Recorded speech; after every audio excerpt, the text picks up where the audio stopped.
hope everyone is having a wonderful day. This is YQG in Bloom. I am your host, Tracy Martins. Today, I am with Linsey Pecile, and she is the owner of Urban Artistry. Thank you for coming today. Oh, thank you for having me. It's a pleasure.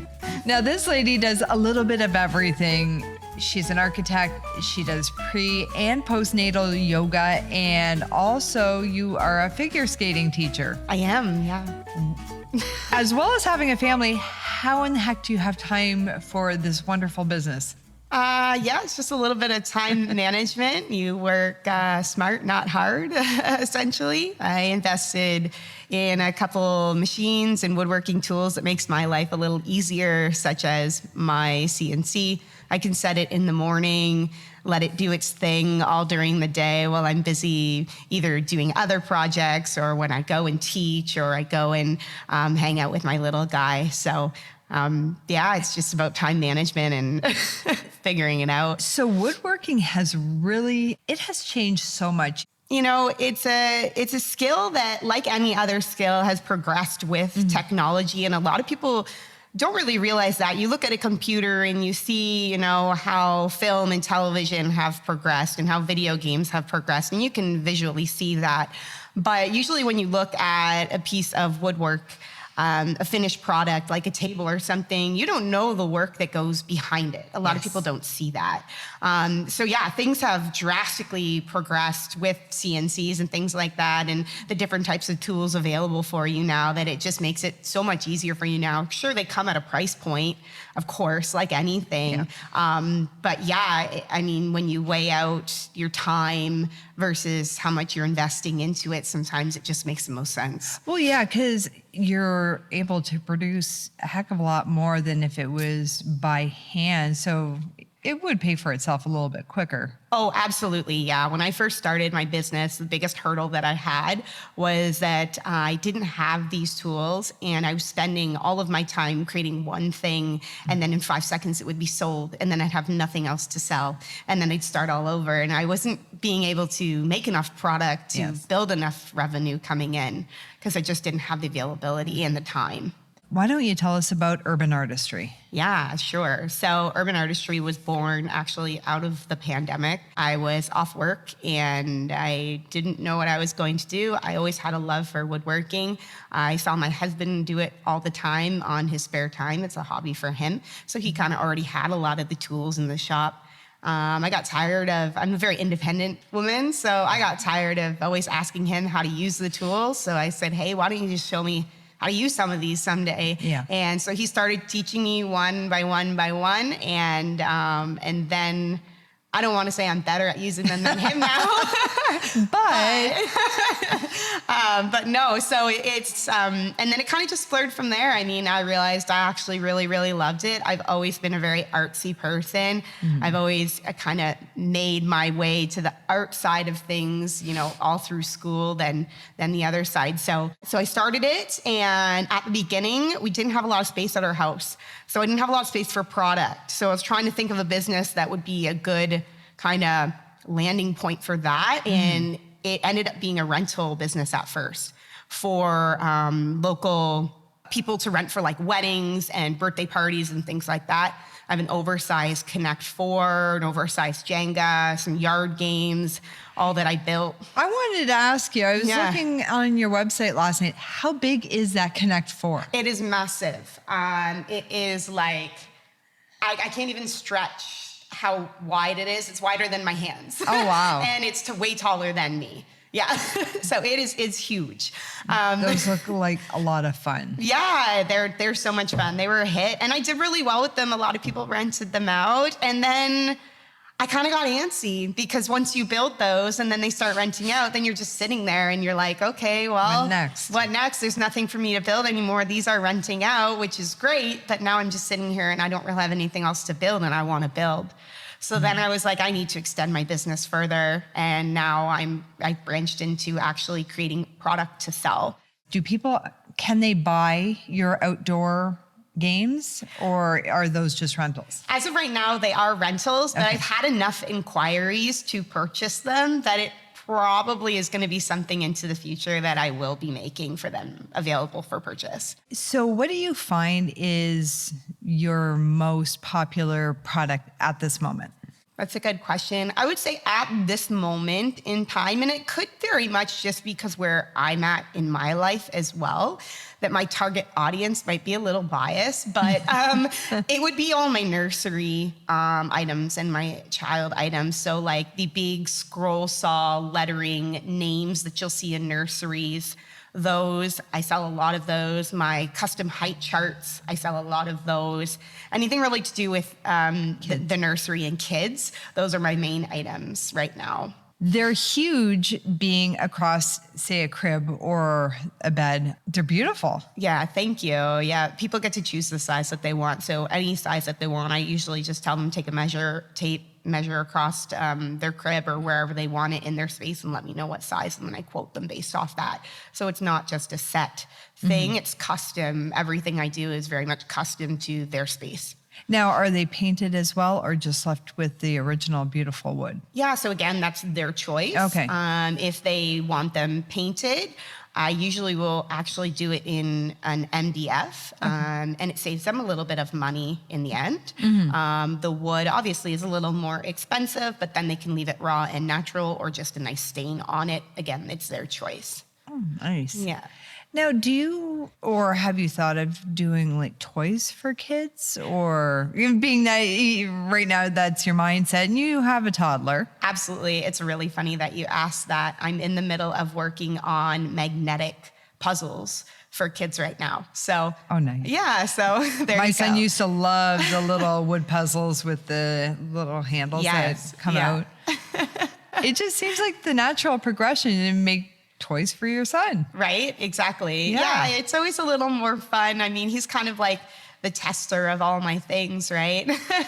Why not? So, yeah, it's a little more fun to watch him play with something that you actually built with your hands. So, and I did get to see some of your really nice pieces at 22 Coffee House. Is that where we were? Yeah, in Emeryville. Oh, yeah, they're awesome there. Now, those are basically wall art.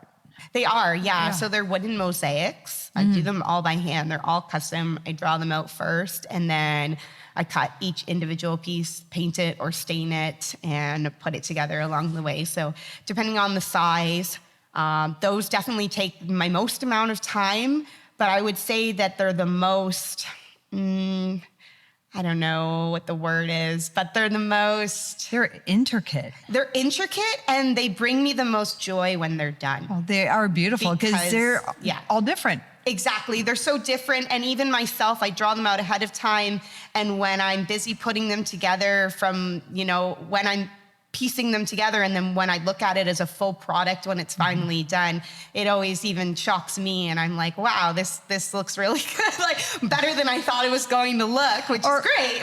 Have you done some where you'll draw it out and it's like, okay, this is going to be amazing. And then you start to do it and it's going, not so much. Absolutely. Yeah. Most of the time, I will change my design as I'm doing it. And that frustrates the heck out of my husband because he's very meticulous and he's the one that makes me like pre-plan everything. And sometimes I just don't because I know that I'm going to spend all this time pre-planning it just to not even follow it anyways.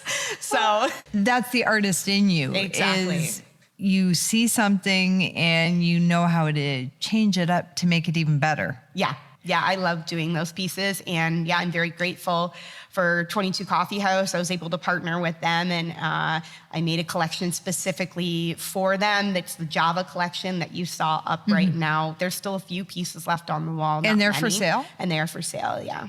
Yeah, you definitely have to get into this little coffee house. Again, 22 Coffee House in Emeryville. It's right at the roundabout going into Puce, and it's the cutest little place. I had no idea it was there. Yeah, a lot of people don't know. It's a hidden gem in Emeryville, and I'm sure the people in Lakeshore Emeryville out there are going to be mad at me for mentioning it on here. Well, but that's okay because you know what? They also sell a lot of other local vendors, artisans, and if the other people are great, then they need to give us a call, and we will have them on here. There you go. I also noticed that you do Zen shelves. Now, what are those for the people that haven't had a chance to go onto your website yet? Sure, yeah. They're just a very unique series of shelves, essentially. So instead of your standard basic, flat floating shelf on a wall or just a stacked tiered shelf, they're triangular, very natural looking shelves. So they're abstract, I guess, in the sense. A lot of them, you can hang them any which way. There's no top to them. There's no bottom to them.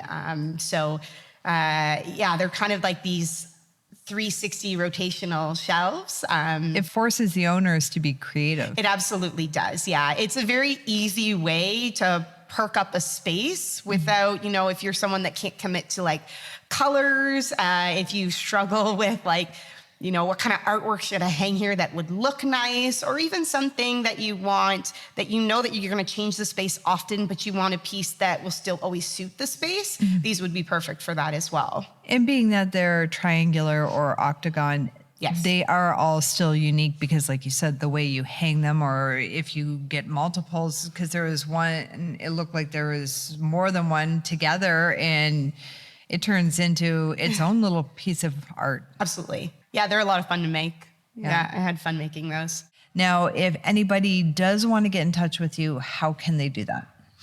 Yeah, so my main platform right now that I do use is Instagram. You can find me at Urban Artistry YQG.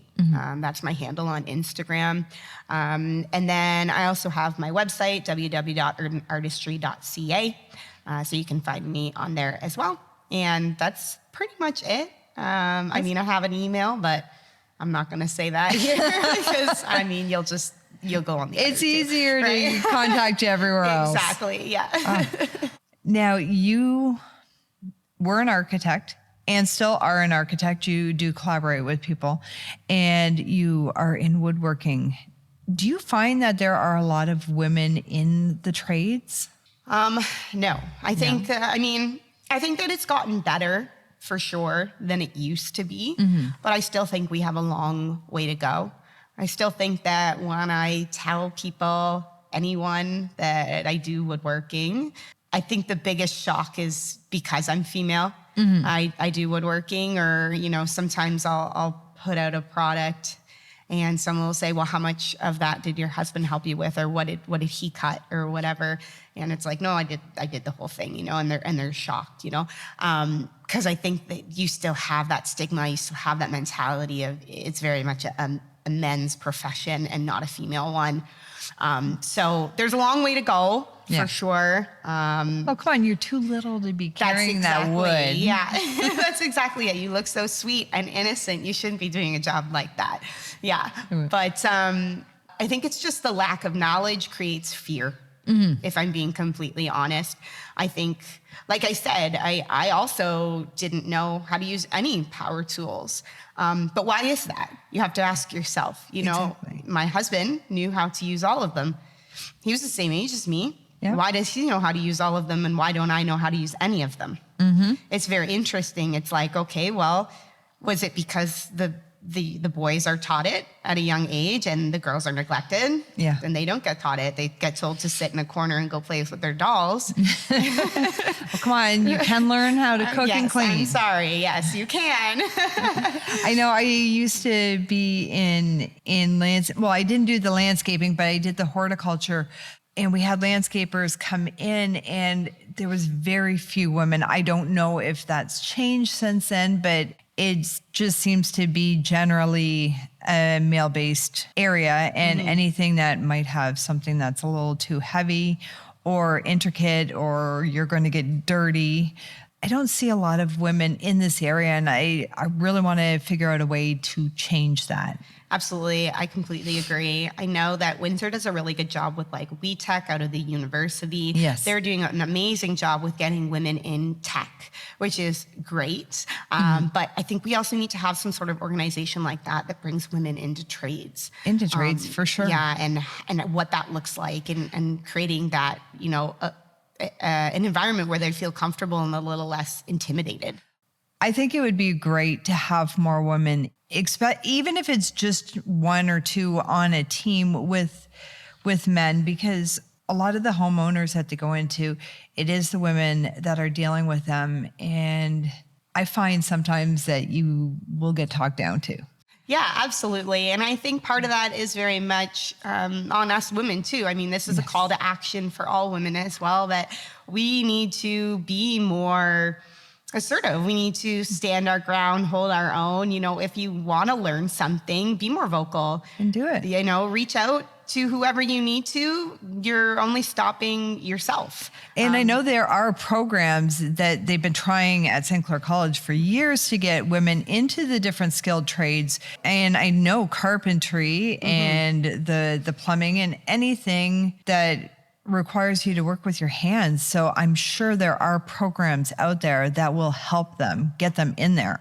Oh, absolutely. Yeah. I mean, there's definitely programs available. I think the hardest hurdle that the women have in those programs is upon graduation. Once you've went through the program, then of course you have to get a job in the male-dominated field.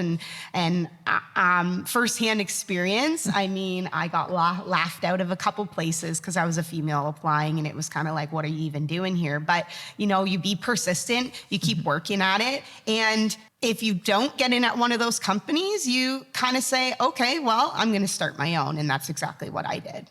That's excellent. Yeah. And maybe they should offer women an assertiveness class. Okay, you graduated from here, and now this is how you need to sell yourself. I love that. That's a great idea. It's almost like a confidence building class of, hey, let my skills speak for themselves. But if they can't, I'm going to speak for myself. Yes. You have to be able to sell yourself, whether it's in the trades or any small business. Absolutely. Yeah. Having that backbone is such a big thing in today's world. And scary at the same time. Very scary. Yes. I mean, you don't have to have a loud personality. And I'm learning that at my age, and it's 52, that get out of your comfort zone, learn how to sell yourself, and try something new, and do a trade.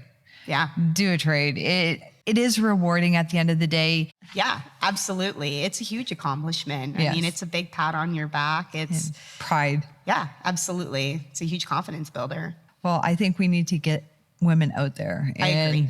I really appreciate this. I appreciate our conversation and learning more about urban artistry. Linsey, thank you so much for being on our show today. Oh, thank you so much for having me. It was great. I love talking about this. Have me back anytime. I for sure will. And my name is Tracy Martins. This is YQG in Bloom. Make sure to check out Urban Artistry on Instagram and her website. I will have all the information in my details and on my social media. And if you're a woman, get into the trades. Have a good day.